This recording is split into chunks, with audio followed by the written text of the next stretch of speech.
Empezamos en el primer bloque de preguntas y empezamos con Carla. Aquí vemos un cambio, Carla. Vamos a platicar sobre un tema muy específico que es el medio ambiente. Aquí vemos un cambio estructural. El medio ambiente ya no es un requisito de cumplimiento, sino un motor de innovación y competitividad. ¿Cómo influye el medio ambiente en la estrategia de negocio de sus empresas y qué pasos están tomando hacia la descarbonización, particularmente en el sector transporte? Muchísimas gracias, Luis, por la pregunta. Ay, veo que mi cámara no está encendida, pero no me deja encenderla. Ahorita voy a dar mi respuesta y ahorita me sigo peleando con la cámara. Les pido una disculpa a todos. Pero creo que, fíjense que para Michelin me sorprendió hace poco que tenía la oportunidad de platicar con el director general y yo hacía esta pregunta, ¿no? ¿Cómo te sientes con nuestra estrategia de sustentabilidad? Y nos decía, yo para mí veo que tengo una estrategia sostenible. No es que tengo cosas separadas, sino que tengo una estrategia sostenible y para mí esto habla de cómo hemos integrado la sustentabilidad como parte de nuestro core, ¿no? Para empezar, en el grupo hablamos de una estrategia que se rige por una multiplicación y que a mí eso me encanta. Una multiplicación que te dice las personas por la rentabilidad, por el planeta, y que si una parte de esta ecuación está en cero, la ecuación no funciona. Y puede sonar algo muy sexy, pero genuinamente es algo que rige nuestra toma de decisiones todo el día, todo el tiempo en la compañía. Y es donde hemos presentado o puesto mucho enfoque, ¿no? En que la gente realmente lo tome en serio, esta multiplicación, y que sin la parte ambiental, pues ninguna empresa va a poder ser exitosa en un futuro cercano.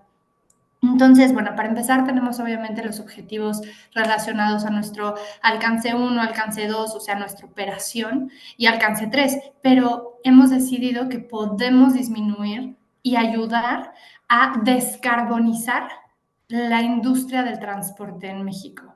Y eso creo que es una apuesta clave, el transporte marítimo y el transporte terrestre, ¿no? Entonces, algo en lo que hemos trabajado y el grupo se ha comprometido es ayudar a la eficiencia mediante disminuir la resistencia al rodamiento, que es la cantidad de energía que se requiere para que un vehículo se mueva a través de, ¿no?, del pavimento, etcétera. Y entonces, si logramos disminuir la resistencia al rodamiento, podemos disminuir las emisiones de CO2 asociadas a la quema de combustibles fósiles, ¿no? Y esto es cómo utilizo mi innovación, mi capacidad técnica y mis productos para generar un impacto positivo en el mundo. Y obviamente esto también se ayuda cuando hablamos de transición a vehículos eléctricos, ¿no? Entre mayor sea la eficiencia energética, pues mayores kilometraje podemos recorrer. Entonces, hoy hemos hecho pruebas muy interesantes, ¿no?, en México porque queríamos entender el contexto también local, y hoy podemos decir que entre un 8 y un 12% de ahorros de combustible, que si cuando lo multiplicas por una cantidad de flotas grande, por una distancia grande, pues la cantidad de emisiones asociadas es fuerte. Entonces, para no robarme el tiempo de muchos, la conclusión para mí es cómo lo integramos y está sumamente integrado en nuestra manera de operar y en nuestra oferta hacia las flotas, porque esto se genera un caso de negocio también adicional, donde te podemos demostrar que prácticamente tus llantas se pagan solas. Muchas gracias, Carla. Y bueno, volteamos a ver a Ernesto. La misma pregunta, Ernesto, ¿cómo influye el medio ambiente en la estrategia de negocios de sus empresas y qué pasos están tomando hacia la descarbonización, particularmente en el sector transporte? Sí, Luis, gracias. Bueno, nosotros somos un Tier 2 automotriz. Nos enfocamos principalmente a la fabricación de componentes de alta precisión que van en subensambles que producen las empresas Tier 1, como transmisiones, suspensiones y componentes de ese tipo. De hecho, lo que nos han dirigido nosotros, nuestros clientes, y bien de estrategias desde los OEMs, tiene que ver principalmente con el uso de energía renovable. Cada vez nos están pidiendo un porcentaje más grande de energía renovable en nuestros procesos. Y también tiene que ver con la reducción de las sustancias contaminantes dentro de los componentes que ensamblamos y certificados el origen de los materiales. En general estamos viendo una tendencia grande en ese sentido, sobre todo en la parte de energía, aunque también en la parte de materiales, y la expectativa de que tengamos alineados nuestros procesos con estos requerimientos. Entonces, aunque no somos una empresa global del tamaño, por supuesto, de Michelin o de nuestros clientes que son empresas tier one globales, estas políticas que vienen desde las juntas de accionistas de los OEMs están permeando a través de toda la cadena productiva y a nosotros como un tier 2 pues nos están, digamos, moviendo hacia implementación de estos procesos. Y bueno, no solamente el ISO 14000, que se usaba hace 15, 20 años, sino ahora estamos también moviéndonos hacia temas de uso eficiente de energía y uso de energía generada con fuentes renovables. Por ahí es por lo que estamos moviendo, Luis. Muy bien, gracias, Ernesto. Bueno, antes de pasar a la siguiente pregunta, nada más para Donovan o Alejandro, ¿algo que quieran agregar en esta pregunta? Si no, le seguimos a la siguiente pregunta y esta va dirigida precisamente, empezamos con Donovan y luego con Alejandro. El acceso a energía confiable y limpia no es solo un tema técnico, es un factor crítico para garantizar continuidad operativa y atraer nuevas inversiones al país. En su experiencia, ¿cuáles son los principales retos de acceso a energía que enfrenta la industria automotriz en México y cómo impactan la operación diaria? Donovan. Gracias, Luis. Buen día, gracias por la invitación. Buenos días al auditorio. Donovan Nieto, en la parte de planeación de producto para vehículos comerciales de Volvo. Mira, es una pregunta súper interesante. El acceso a energía, tanto en nuestra industria, nosotros tenemos una planta de manufactura de autobuses en el Estado de México. El próximo año planta de manufactura para camiones en Ciénega de Flores, Nuevo León. En la parte de manufactura es esencial y justamente tomando como ejemplo la referencia que tenemos de la próxima planta, que es una de las inversiones más grandes en los últimos años para México en este sector de producción de vehículos comerciales, pues prácticamente una de las decisiones es justamente este acceso a la energía, ¿no? Particularmente. Yo sí quisiera también mencionar que justamente el reto, hablando también, conectando con la primer pregunta, es el reto que tenemos hacia la descarbonización.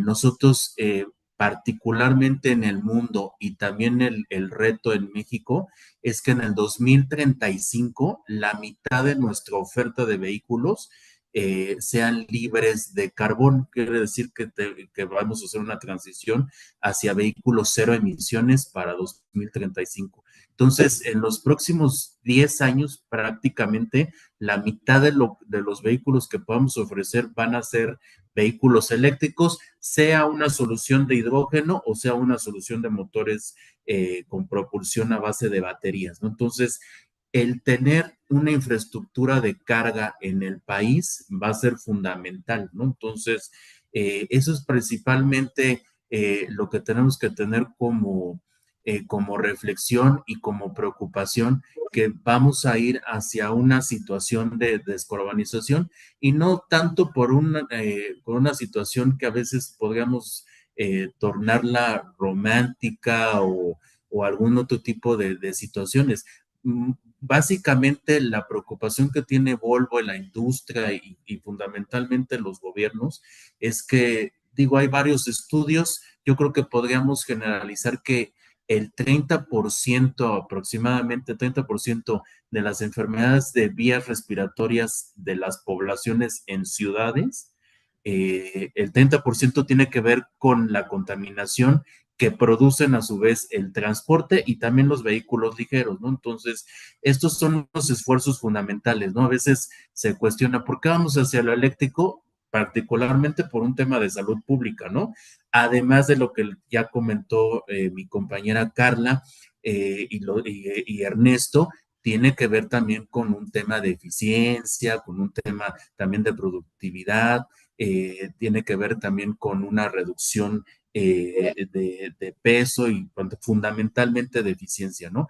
Pero el tema clave es que tengamos en el país un suministro de energía, en este caso eléctrica, para que tanto Volvo como otras marcas que también se han sumado a estos retos de tener vehículos, ofrecer al público vehículos de cero emisiones, podamos tener el suministro, ¿no? Entonces, también una anécdota como para esta pequeña introducción, para esta pregunta, a veces nos dicen de qué tipo de kilowatts estamos hablando.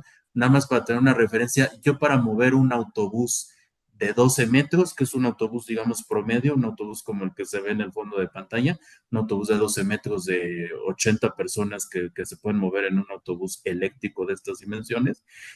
Un autobús de estas dimensiones necesita alrededor de 300 kilowatts.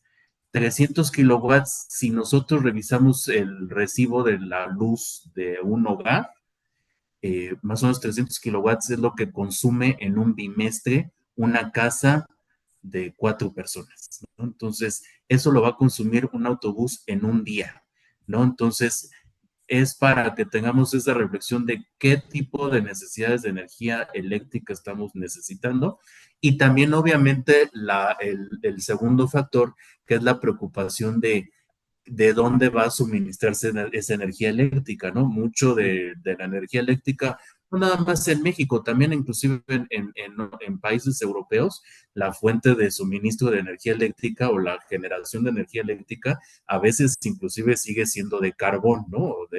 O de fuentes también que no son renovables, ¿no? Entonces, esto es lo que yo puedo poner en la mesa, digamos, como introducción para este foro y bueno, les agradezco. Una pregunta de seguimiento, Donovan, antes de ir con Alejandro. ¿Cuál es hablabas de la parte de descarbonización y todo el tema de energías alternas como hidrógeno, etcétera? ¿Cuál es el reto más importante para implementar estas soluciones? Justamente el suministro de energía, ¿eh? Ok. Entonces, nosotros tenemos muchos proyectos en el país y hay ciudades que ya se están preocupando y que dicen, ¿cómo hago una transición de vehículos de diésel a eléctrico? Y vamos armando un proyecto, vamos haciendo este tipo de llave en mano, de tratar de tener un estudio. Y el primer obstáculo es no tenemos el suficiente suministro de energía para tener un patio de carga de 20, 30, 40, 50 vehículos, ¿no? Entonces, ese es el Muy primer bien, obstáculo, que no hay un suministro correcto. muy bien. Gracias.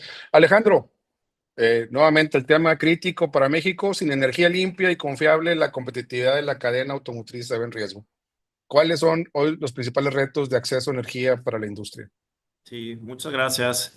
Muy buenos días a todos. Un placer estar aquí. Y justo pues Donovan y tú, Luis, dieron una pauta introductoria de por qué Aven 3T, una empresa que genera energía eléctrica, pues está en un foro automotriz. Y bueno, pues creo que ahí queda clarísima la razón. Y me encantó oír pues el punto de parte del consumidor de energía eléctrica, que es la parte final, pero bueno, espero que ahora pues les pueda ayudar un poco de cómo se ve la perspectiva en el país, en México, sobre la capacidad, que es la oferta de energía eléctrica en el país, que está bastante limitada, lamentablemente, ¿no? Entonces, si quieren, les presento Aven 3T, es una empresa que genera a partir de gas y agua. Es una cogeneradora eficiente, que eso lo que está clasificado en la Ley de Transición Energética es que somos energía limpia, no es renovable, pero dado que es limpia, entonces estamos disponibles 24/7 todo el año. Eso es diferente a las intermitentes,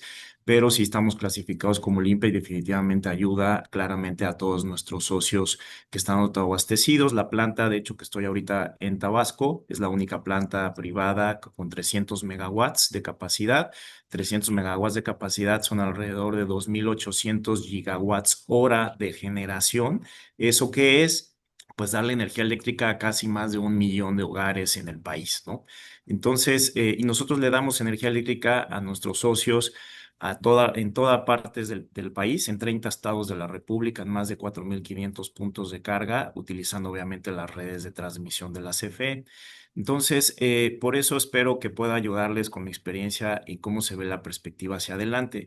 No es nada alentadora, lamentablemente, y como ustedes recordarán, en 2013, 2014, que fue la reforma al sector energético por la Administración Federal de Peña Nieto, lo que estaba en discusión no era cómo conseguir energía, sino cómo darla a precios competitivos, porque la industria, sobre todo la automotriz, nos pedía precios competitivos para poder seguir creciendo y generando empleos y producción en el país. Con base en eso se hizo una reforma que se pudiera utilizar más energías renovables, energías limpias, gas natural, en lugar de combustibles fósiles que son muchos más caros y además son más contaminantes para el medio ambiente. El camino se armó, se hizo, se implementaron nuevas plantas de energía eléctrica que fueran sustituyendo a las de CFE que no eran tan eficientes. Se empezaron a ver precios más competitivos en 2018, 2019 y lamentablemente vino un cambio de administración en la cual paró todo ese modelo y durante 6 años lamentablemente no se vino ni una sola nueva planta de energía eléctrica ni pública ni privada. Y lamentablemente no solamente la energía eléctrica es la generación, es decir, las plantas grandotas que generamos energía eléctrica, sino que también es la transmisión y la distribución para llevar el protón hasta, digamos, el centro de consumo y producción de las plantas que hablaba Donovan, por ejemplo, de Volvo. Y de eso, en el sexenio pasado, no se invirtió ni siquiera en 1 kilómetro de transmisión y de distribución. Entonces, tenemos un problema que durante 6 años se vino acumulando de un desbalance de mucho crecimiento de demanda que crece pues no solamente por todos los sectores, sino también ahora en específico por la electrificación en los consumos de todo el país o de todo el mundo.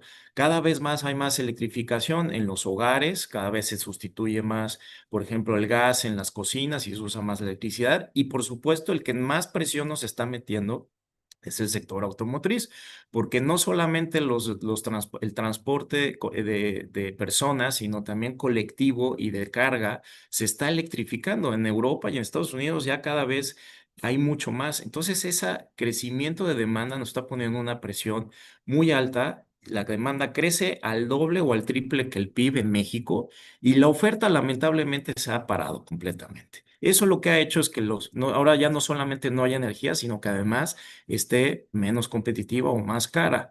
Lamentablemente, bueno, vamos a dar el punto bueno. La presidenta Sheinbaum tomó esto como un problema que ya se ve muy claro y que es un freno para el crecimiento del país y presentó un programa muy agresivo, muy interesante para responder tanto a la generación como también a la transmisión de energía eléctrica.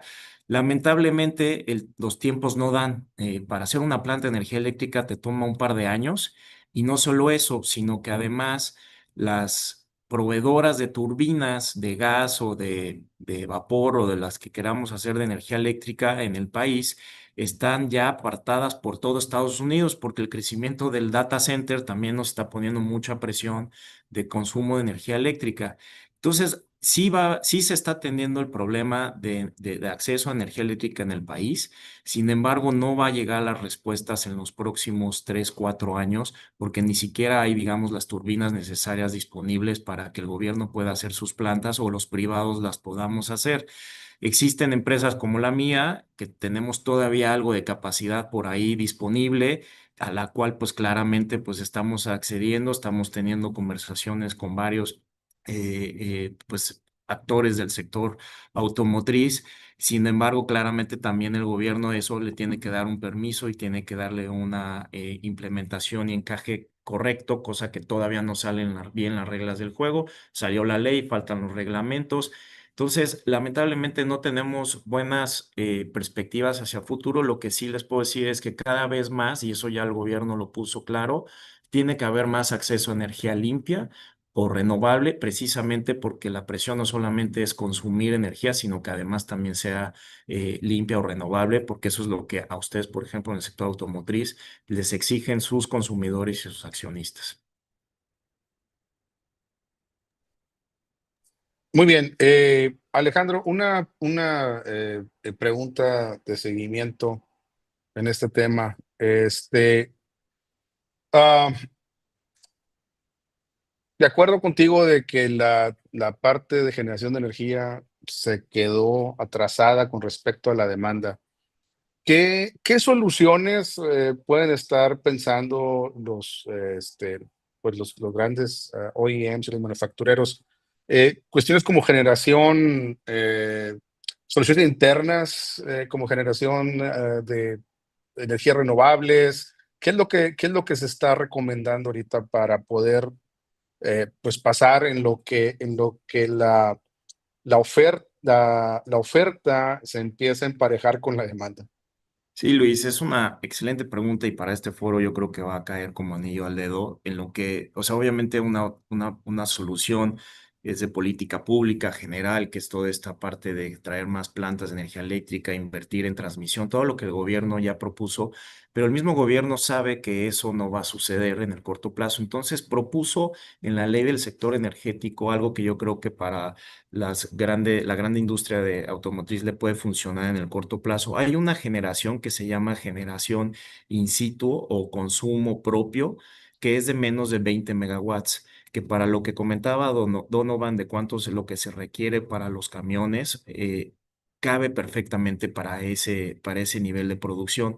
Con eso, de 0 a 20 megawatts, el gobierno federal sacó un fast track de permiso de solicitud en en la nueva Comisión Nacional de Energía. Eso quiere decir que en menos de 30 días te va a dar tu permiso de que tú puedas hacer tu propia planta de generación sin tener que conectarte a las redes de transmisión y subestaciones de la CFE, que todo eso genera unos costos que pueden ser que sean un breakout para tu inversión. En este caso es que tú tengas una planta de generación en situ y que tu permiso salga inmediatamente. Obviamente lo que recomendamos es que siempre te puedas asociar con algún operador que sea experto en el sector para que pueda operar la planta, ya sea con acceso de gas natural, ya sea con acceso de diésel, con renovable. Renovable, el problema es que no es energía firme, es energía intermitente. Aunque obviamente le puedes meter baterías, pero bueno, eso todavía estamos un poco lejos. Pero creo que esa es la solución. Lamentablemente sí es un parche, porque esa inversión está acotada, insisto, entre 0 y 20 megawatts. Entonces, si los grupos automotrices quieren seguir creciendo, pues cada vez estarán más con ganas de poner algo más grande. Pero de mientras, creo que es una buena solución y esperando a que obviamente, pues como política pública y país se pueda solucionar el tema. Espero Muchas haber gracias, respondido Alejandro. correctamente. Sí, gracias. Antes de cerrar el bloque uno, Carla o Ernesto, ¿algo que quieran agregar a este tema de acceso a energía? Si me permites, Luis. Sí, adelante. Sí, en el caso de las políticas públicas, yo creo que es importante, además de lo que está haciendo a nivel federal, como bien se acaba de comentar, y las acciones que está tomando la administración federal actual, que me parece que son positivas para recuperar todo el retraso que se tuvo en la administración anterior. Yo creo que son importantes tener acciones a nivel regional, que los estados tengan políticas públicas orientadas a mejorar el suministro de energía para la industria automotriz. En el caso de Jalisco, que es donde estamos ubicados, recientemente se acaba de crear una Secretaría de Energía a nivel estatal, que antes pudiera haber parecido exagerado, pero a las condiciones actuales me parece muy importante para estar bien alineados con las políticas federales y también tener políticas a nivel local que faciliten ese acceso a la energía. Entonces, yo diría que eso, aunado a un trabajo en conjunto muy cercano de la industria junto con el gobierno, porque en México pues, la energía sigue siendo un monopolio estatal, se tiene que dar para ese acceso. El autoabasto, por ejemplo, las recientes modificaciones a permitir autoabasto para llegar hasta 20 megawatts, nos parece una muy buena acción y que van a abonar y reducir esta brecha que sí es un problema grave. Esto, Luis. Sí, si me permites nada más complementar, creo que es importante poner esto como en una perspectiva más macro, ¿no? Si hacemos un análisis de cuáles son la cantidad de toneladas de CO2 que se emitieron en este país, podemos hablar de un 758 millones de toneladas de CO2 que se emitieron en el país el año pasado, de las cuales, y creo que esto es la gran importancia de este panel, el 25% vienen de la industria del transporte, pero el otro 19% vienen de la industria energética. Y entonces creo que la alineación entre estos dos sectores es clave y es vital, porque no podemos soñar con cumplir con los acuerdos de país en esta disminución de emisiones que se comprometió el gobierno mexicano si no estamos atacando estas dos industrias que se vuelven un eje rector de nuestra política de descarbonización como país. Entonces creo que poniendo esto en perspectiva, logramos entender la importancia de lo que estamos hablando. Muy bien, Carla. Bueno, tus comentarios prácticamente nos preparan para lo que viene en el bloque 2. Excelente. Muchas gracias por estas perspectivas. Creo que lo que hemos platicado hasta el momento nos dejan 3 reflexiones clave. Uno es la sostenibilidad, ya es parte del ADN estratégico de las empresas automotrices. La descarbonización del transporte no es solo un reto regulatorio, sino una oportunidad de eficiencia y diferenciación, como nos decía Donovan. Y finalmente, el acceso a energía confiable y limpia es uno de los mayores cuellos de botella, y eso lo sabemos, pero también un área de innovación y colaboración. Bien, con estas bases pasemos ahora al bloque 2, donde exploraremos cómo la colaboración entre sectores, como decía Carla, la economía circular y casos de éxito concretos pueden acelerar esa transición. Empezamos con Alejandro. La colaboración intersectorial es esencial porque ninguna empresa, por grande que sea, puede avanzar sola en esta transición. ¿Cómo puede la colaboración entre sectores energético y automotriz acelerar la transición hacia una movilidad verdaderamente sostenible? Gracias, Luis. Pues sí, precisamente Carla dejó perfectamente el camino armado, porque claramente no es lo mismo producir automóviles, ya sea particulares o de transporte eléctricos, que emiten y evitan la emisión de CO2 contaminantes, si esos vehículos eléctricos están siendo cargados con un protón o con una energía que viene de energías fósiles, ¿no? Entonces, básicamente, no estamos ayudando o contribuyendo en ese sentido. De hecho, el sector eléctrico es difícil que tenga reducciones de emisiones dentro de sus propios procesos. De hecho, la Semarnat está publicando, preparando una nueva norma para toda la industria en México, donde nos incluyen a nosotros como sector eléctrico o productores de gas o de petróleo, y pues nos piden lo mismo que, digamos, al sector automotriz, cosa que es prácticamente imposible para nosotros, lamentablemente, al menos que sea renovable, ¿no? Pero si buscas energía firme como la nuestra, pues es difícil reducir las emisiones, dado que estás convirtiendo un combustible fósil.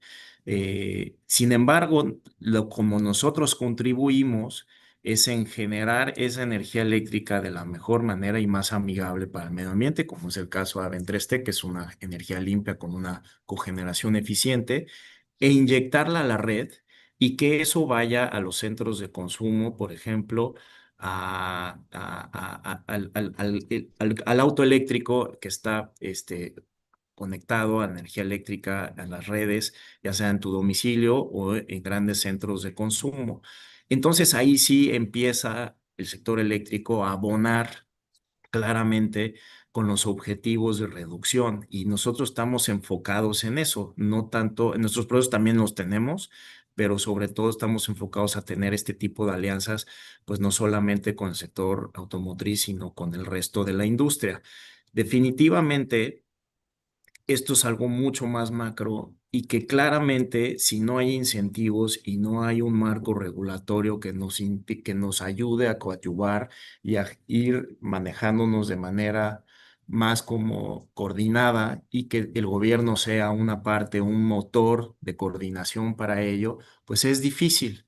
De hecho, en países europeos, en donde, insisto, el crecimiento de electrificación, de la demanda por electrificación, no solo del sector automotriz, sino de todo el sector residencial, sector industrial, lo que necesita es una coordinación y políticas públicas claras que te ayuden de manera macro a organizarte y a llevar a objetivos muy claros. El primer objetivo es poner, pues, cuánto como país queremos generar de energías limpias y renovables en el 2035, que ya se marcó. Eso está muy bien, es tu primer objetivo, pero luego de ahí, eso cómo embona y cómo encaja con el resto de las industrias en el país, eso es lo que todavía falta y que el gobierno actual sé que está trabajando en ello y definitivamente pues necesitaremos de incentivos en ambas partes, en ambos sectores, que nos pueda ofrecer el gobierno federal para poder seguir abonando en este tema de sustentabilidad que es vital pues para todos. Entonces, de parte de nosotros del sector energético, estamos conscientes que esa es la manera en que podemos apoyar y definitivamente pues debemos de generar los vínculos, pues sobre todo con el sector automotriz para poder entender justamente qué es lo que necesitan, cómo son sus planes de crecimiento y de expansión, que yo creo que de hecho sus foros, para eso este foro está funcionando, pero yo creo que debería de ser en un trabajo mucho más coordinado y macro para que podamos todos ir en el mismo objetivo. Una pregunta rápida de seguimiento, Alejandro. ¿Qué actores crees que faltan en la mesa para celebrar esta colaboración?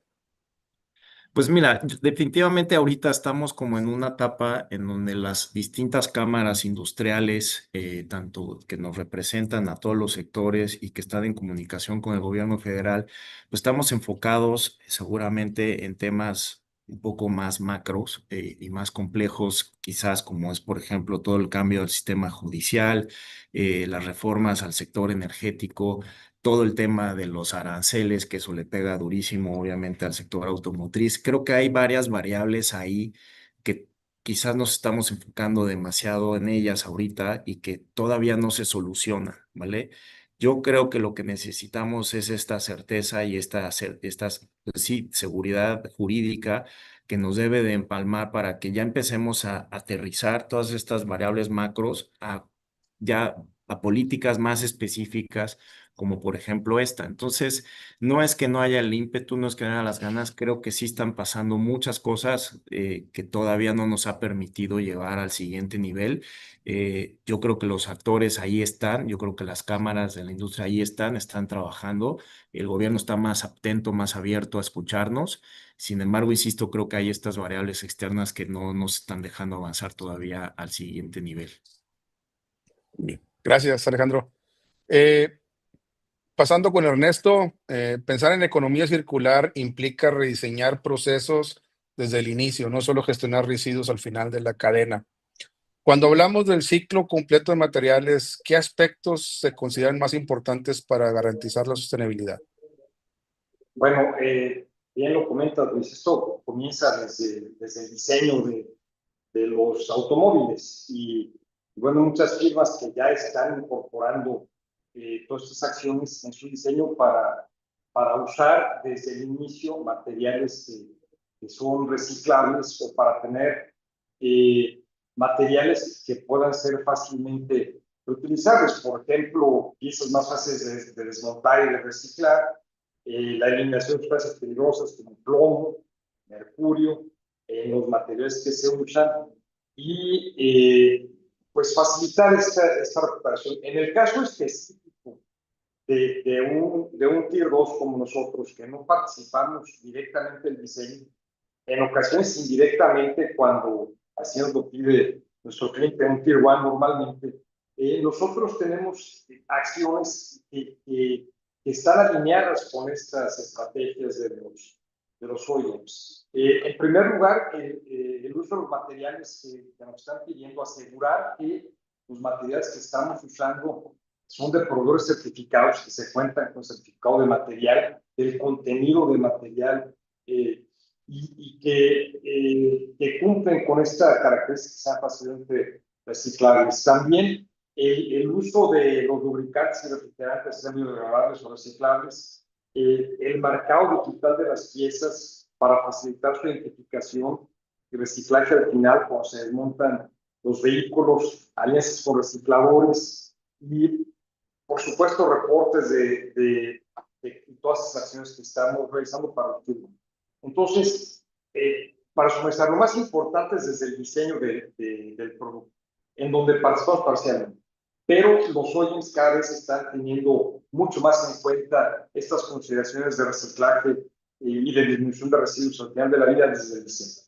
Ya en la manufactura y en la disposición de residuos, nosotros sí participamos de una manera mucho más activa, alineando nuestros procesos con estas guías que dan los OEMs a los Tier 1 y los Tier 1 hacia nosotros. Es decir, esto está en toda la cadena productiva y nosotros desde nuestra posición, por supuesto, estamos alineados con todo eso. Lo importante de este asunto son los sistemas de aseguramiento del cumplimiento de todas estas normas, que pueden ser a través de las certificaciones ambientales, pero también a través de las auditorías mismas que hacen los mismos nuestros clientes, y los no clientes inclusive en ocasiones vienen a verlos a nosotros para asegurar que todo lo que se diseñó desde el inicio se esté cumpliendo, y esto nos da, finalmente concluyo con esto, una ventaja competitiva, porque para nuevos proyectos, nuevos clientes, el hecho de ya estar cumpliendo con todas estas todos estos requerimientos nos pone en una posición superior en cuanto a la calificación de los clientes, le hace Tier 1 o OEMs para nuevos proyectos. Es lo que puedo comentar más. Muchas gracias, Ernesto, y eso nos da un excelente pie para ahora preguntarle a Carla, desde su empresa. Los casos prácticos demuestran que la circularidad no es solo viable, sino que genera beneficios en eficiencia, reputación y resiliencia. Carla, ¿nos podrías compartir un caso de éxito de economía circular en tu organización? Sí, 100%. Creo que, como dices, el tema de economía circular, uno, cada vez está tomando más relevancia, y dos, hemos podido demostrar poco a poco cómo genera hasta un caso de negocio, ¿no? Porque a veces se ve solamente como, pues, una carga, una responsabilidad adicional, pero es importante verlo como un caso también de negocio. Hoy, en conjunto con la industria, ¿no? Realmente, y creo que es importante mencionarlos, ¿no? Bridgestone, Pirelli, Continental específicamente, estamos coordinados como industria para generar un movimiento en pro de economía circular en el país, ¿no? Estamos haciéndonos responsable de la cantidad de llantas al final de la vida útil que se encuentran desperdigadas por todo el país, y que es un caso importante que tenemos que atacar. Entonces, ¿qué estamos haciendo hoy en conjunto? No solamente proponiendo una legislación que regule las llantas al final de la vida útil en coordinación con Semarnat, ¿no? Con la posible legislación en economía circular que se presentará en el país, levantando la mano como industria voluntaria, decir, nosotros queremos que nos regulen, y creo que eso es algo, para empezar, que nos sucede constantemente, ¿no? Pocas veces vemos una industria levantando la mano y decir, por favor, regúlenme, ¿no? Pero entendemos la fuerte necesidad y cómo esto queremos que ponga un terreno común entre todos para que no saque a nadie de competencia. Entonces, hoy estamos trabajando fuertemente no solamente en la legislación que ponga un piso común, sino también en cómo generamos estas cadenas subsecuentes que generen empleos, que generen derrama económica, ¿no? Y que a la vez generen un beneficio ambiental en este país. Entonces, hoy estamos desarrollando estas industrias secundarias con las llantas al final de la vida útil, pero tomando muy en cuenta los criterios de sustentabilidad, donde la selección de estas industrias pues tenga una mirada sostenible y que no estemos generando un problema secundario. Pero también cómo ofrecemos este servicio a estas grandes flotas que están comprometidas con reportar sus residuos, que esto es algo bien importante, ¿no? Con las nuevas legislaciones en México, empresas grandes tienen que estar reportando acorde a FRS o también con el CINIF, residuos que tengan la trazabilidad completa de estos residuos y las emisiones asociadas al tratamiento correcto de estos residuos. Hoy hemos desarrollado en coordinación junto con GeoCycle, ¿no?, que es parte del grupo Holcim, un servicio de recolección de llantas al final de su vida útil, ¿no?, que te permite recolectar las llantas que ya terminaron su vida en el patio de servicio de las flotas y tener una trazabilidad con un sistema digital, con una tecnología tipo blockchain, ¿no?, que te permite descargar 100% tu manifiesto y tratar de evitar esto que hemos encontrado desafortunadamente de muchos manifiestos falsificados, ¿no? Entonces, hacernos responsables de esto es clave, y cómo con pirólisis podemos reintegrar estas llantas al proceso de producción de Michelin. Hoy en México no hemos llegado a ese nivel, pero en Europa y en Estados Unidos estamos llegando. Entonces, dentro de esta mirada de integración circular, pues no solamente es hablar de la industria cementera, la industria automotriz, sino también la industria del asfalto. Hay muchas otras industrias que se pueden ver beneficiadas y que van a ver beneficiadas, y obviamente en términos ambientales es clave solucionar estos 38 millones de llantas que tenemos desperdigadas por todo el país año con año. Muy bien, Carla. Una pregunta rápida de seguimiento ahí en tu organización, en Michelin. ¿Hay métricas claras de recuperación o reciclaje en sus procesos? Sí, 100%. O sea, yo tengo varias, empezando desde la planta en el proceso de producción, Zero Waste to Landfill, y medimos absolutamente todos los residuos y la cadena de valorización y las emisiones de CO2 asociadas a esto. Y tenemos metas globales y nacionales para la revalorización y recolección de llantas al final de su vida útil. Muy bien, muchas gracias. Por Gracias. cuestión de tiempo, vamos a la siguiente pregunta. Vamos a preguntarle a Donovan. La visión global de un OEM como Volvo permite conectar lo que sucede en México con las tendencias internacionales de la industria.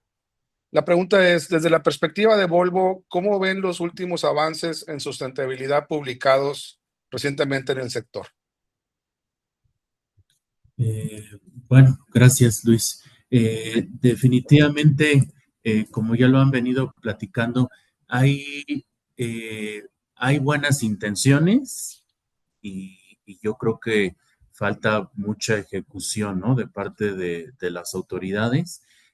Falta este compromiso para que estas buenas intenciones, tanto por ejemplo el Plan México, hay una nota sobre el tema de electromovilidad que salió el año pasado en la Secretaría de Economía sobre una transición a vehículos eléctricos pues bastante optimista.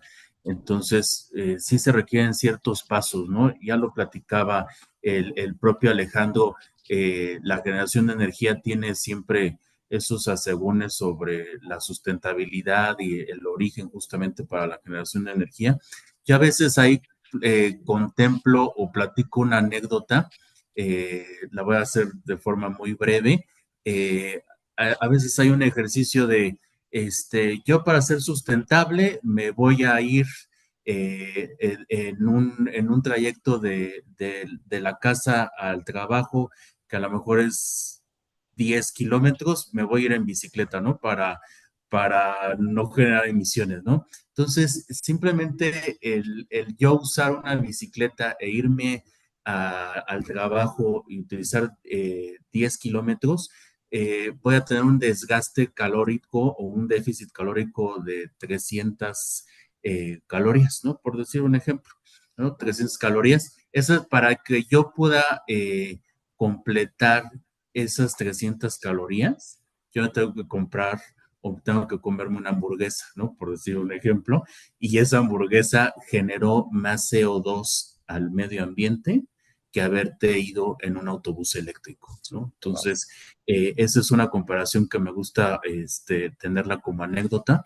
Entonces, siempre hay que buscarle ese trasfondo, ¿no? A veces también que se pueda adquirir un vehículo eléctrico, también dices, ok, pero hay vehículos eléctricos importados que nos traen de miles y miles de kilómetros que generan una cantidad de toneladas de CO2 impresionantes, entonces, en que inclusive no se compara con las emisiones que puedas tener de un vehículo de gasolina de la última tecnología. Y hago ese comentario porque también un esfuerzo, quiero comentar que por lo menos a vehículos comerciales, a vehículos pesados, México está en el nivel de emisiones que tenemos a nivel mundial, que es el Euro 6 o el EPA 10, creo, ¿no? EPA 11. No recuerdo exactamente a nivel de EPA. Nosotros a nivel emisiones estamos todavía en una normatividad muy alta, ¿no? Entonces, los vehículos que tenemos actualmente en México son prácticamente los mismos que se pueden comercializar en Estados Unidos, en Europa, es el más alto, ¿no? Entonces, a nivel de emisiones, creo que estamos ofreciendo en vehículos comerciales el máximo posible a nivel diésel, ¿no? Entonces, eso es por una parte. Ya conectando con las preguntas, también hay muchos esfuerzos que nosotros tenemos.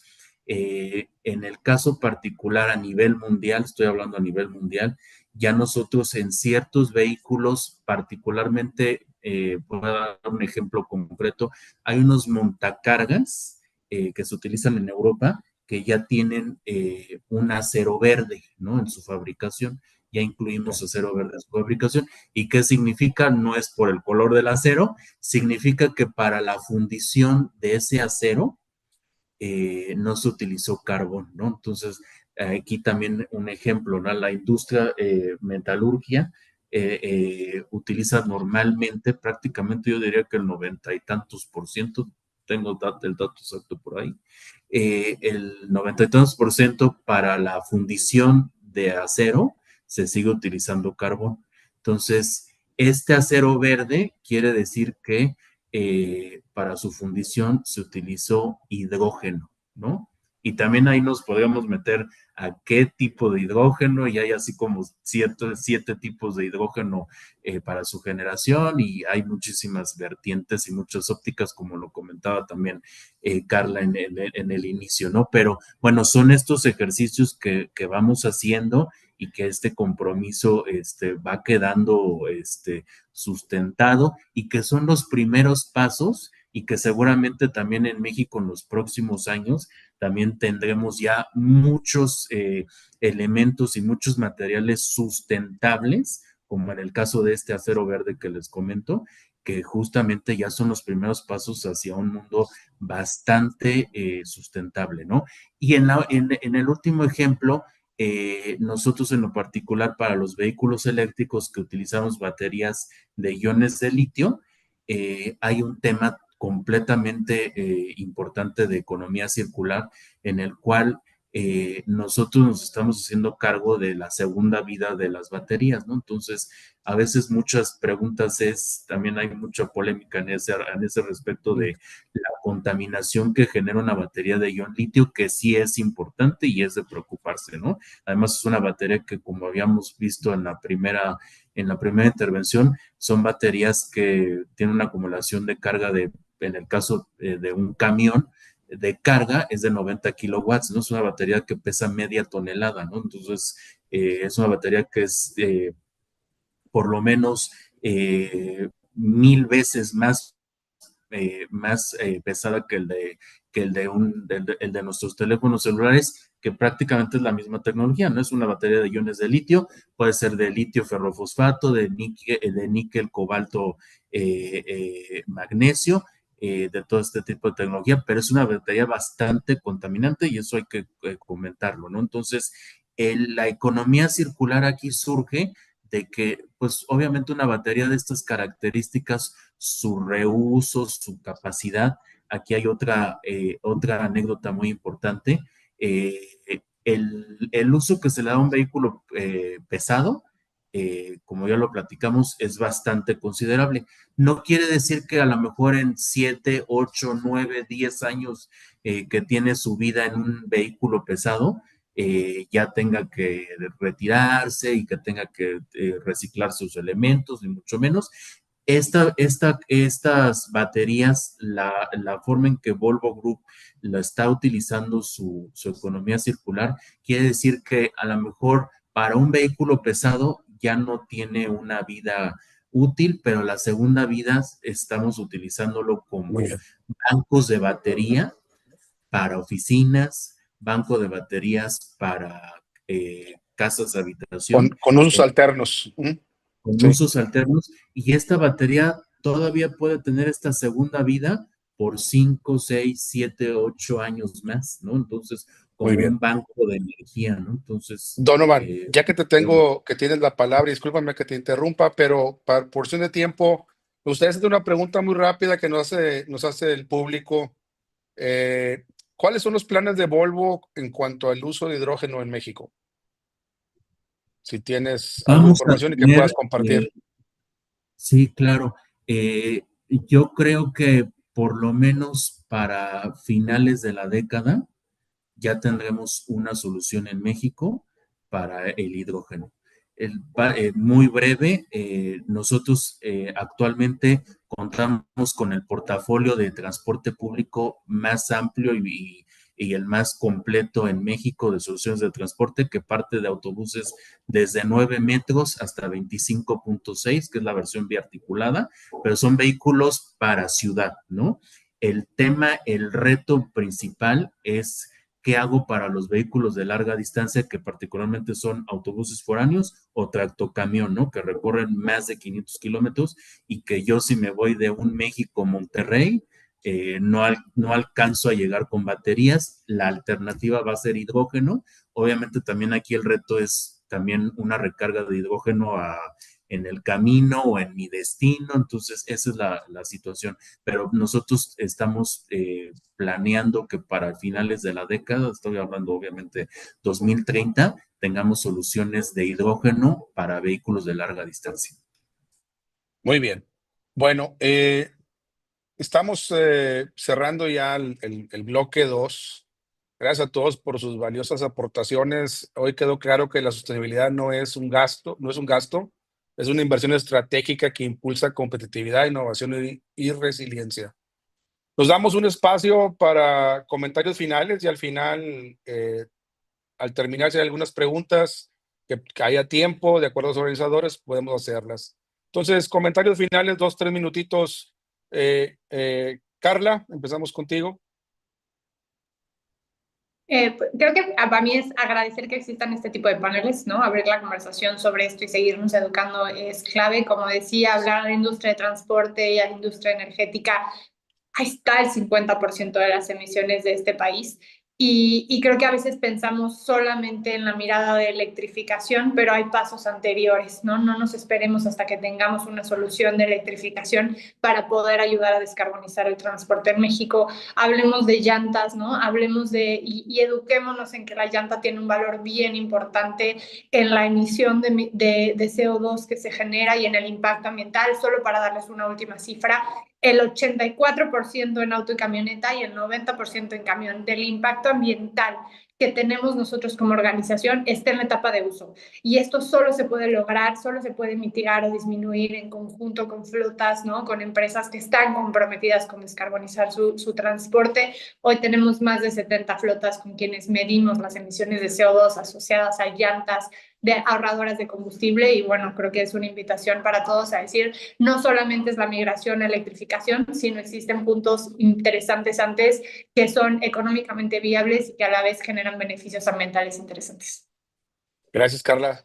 Donovan, 2 minutitos de comentarios finales. Gracias por la oportunidad de este foro.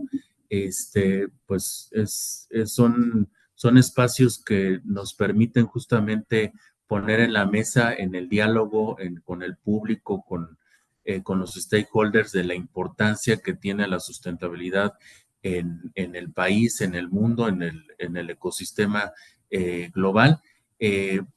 Obviamente también comentando que a nivel también industria, pues obviamente los esfuerzos están ahí.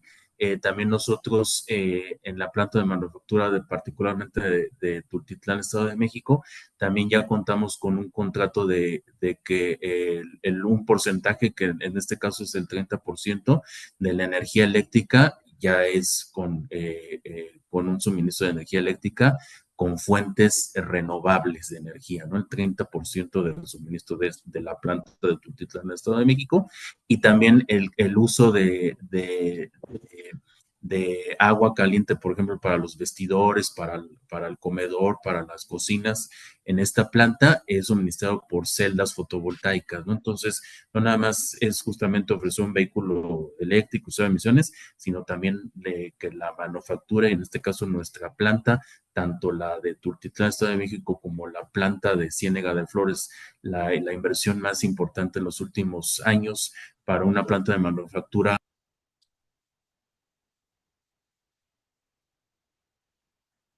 No sé si te perdimos el volumen. Ay, perdón. Sí. Bueno, la sustentabilidad de las plantas, ¿no? Es lo que comentaba, perdón.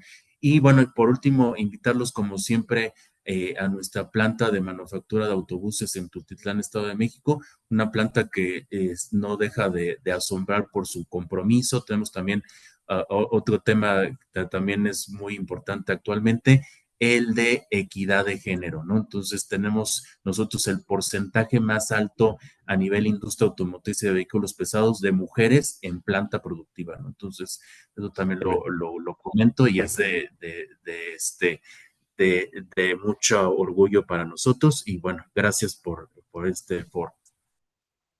Gracias, Donovan. Ernesto. Gracias, Luis. Bueno, primero agradecer la invitación que se concedió a toda la cadena productiva desde hoy como Volvo Tier 1, como Michelin, nosotros como Tier 2, da un ejemplo mucho más claro de las acciones que se están tomando a nivel vertical en toda la cadena. Yo lo que quisiera comentar es que evidentemente esto no es un tema de moda y que va a pasar, es una tendencia fuerte global que empezó hace varios años. Invitar a otras empresas en la cadena productiva automotriz que aún no les han exigido esto, a otros Tier 2 o Tier 3, que comiencen ya con todas estas acciones porque se nos van a pedir. Y para ser competitivos, para ganar los contratos en esta industria que es muy difícil, es muy dura, como ustedes saben, no es un tema de costo nada más, en calidad, también es un tema de sustentabilidad, hay que cumplirlo. Certificarse el ISO 50001 en temas de eficiencia energética, por supuesto el ISO 14000. También la colaboración cercana con otras empresas de la industria a través de organizaciones como cámaras, organizaciones profesionales y colaboración con las autoridades para que estemos todos preparados y contribuyamos a la competitividad del país, pero también a tener una industria cada vez más sustentable. Gracias. Gracias. Y bueno, terminamos con Alejandro en comentarios finales.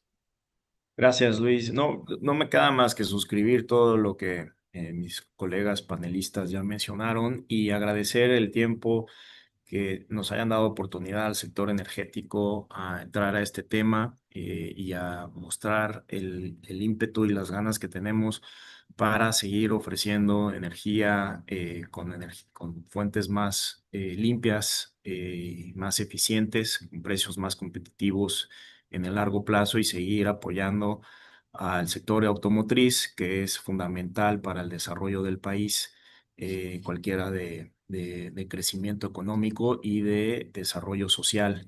Entonces, de mi parte no queda más que decir que estos dos sectores, como cualquier otro, son sectores que pueden quedarse eliminados del crecimiento y digamos de la buena fe de los stakeholders que son pues los usuarios finales.